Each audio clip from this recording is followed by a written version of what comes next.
you end up connecting with David Lynch, right?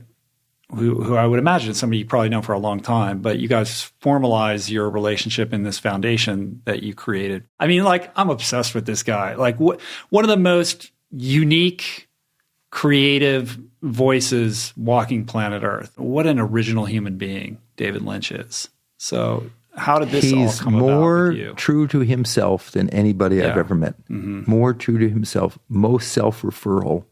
I look to him as a sort of a reference point.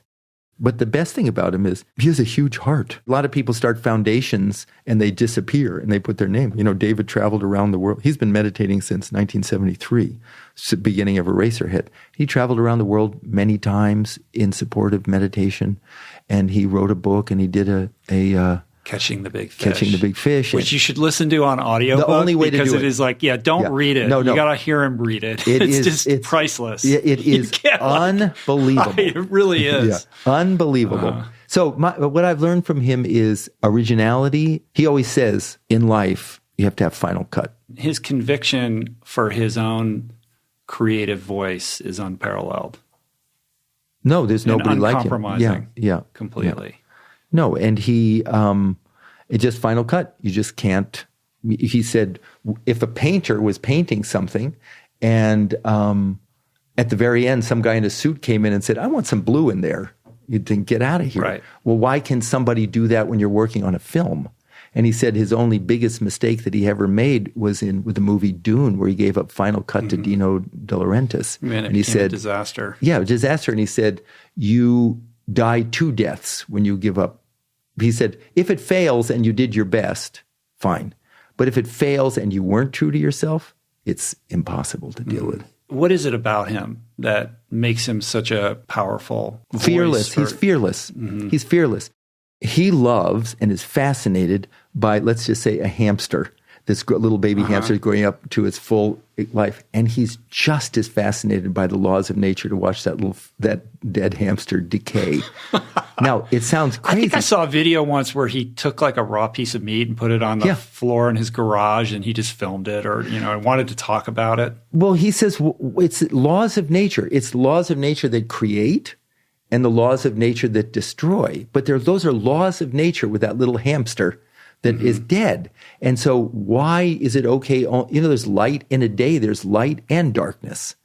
That's a full day. Why is it they'll only look at this and not look at that? And so when some people have called him on, his films, and he's a meditation guy, and what's Mr. Bliss doing making films like this? He said, first of all, an artist reflects the world around him or her. And we change the world, I'll change my art. And the other thing that is great that he says is, you don't have to suffer to show suffering. You don't have to die to do a death scene. You just have to be empathetic and intuitive and be able to show scenes. He's fearless. I'll be watching a film with him, and my natural inclination when something really horrible comes on is to just sort of like glance away. And he's just, and not in a weird way, he just loves the whole thing. Right. And one thing he said, someone was on him about his films, and he said, have you read the Old Testament? It's a million times worse than everything I'm doing. Well, he's funny. He's really funny. We'll have to get him on your show sometime. Oh, I would kill for that. Yeah. That would be amazing. And what I loved about the way you described how you created this foundation was how easy it was. Like, you just said, hey, let's do this. And he was like, okay. And then it just kind of happened without any grand design or plan. It was like it had been my desire for a very long time. I've worked in businesses and I worked in schools, but always for 30 years teaching TM. I've taught TM for 46, almost 46 years, doing all this, but always was kids. And so at one point I was reading about the horrors that children face in schools, and you can focus on the under-resourced schools, but it's really across the board. We're losing a generation. And so it had built up, and I just said, David, we should really start this foundation. And he said, fine. And I said, I want to put it in your name. I don't think he thought anything was going to come from it. He said, fine. And then I said, can I write a press release about it? And he said, fine. And then 2 days later, it was like in papers all over the world. And I say in the book, he called up, he said, what's a 501c3? And I said, I don't really know. That's a nonprofit organization.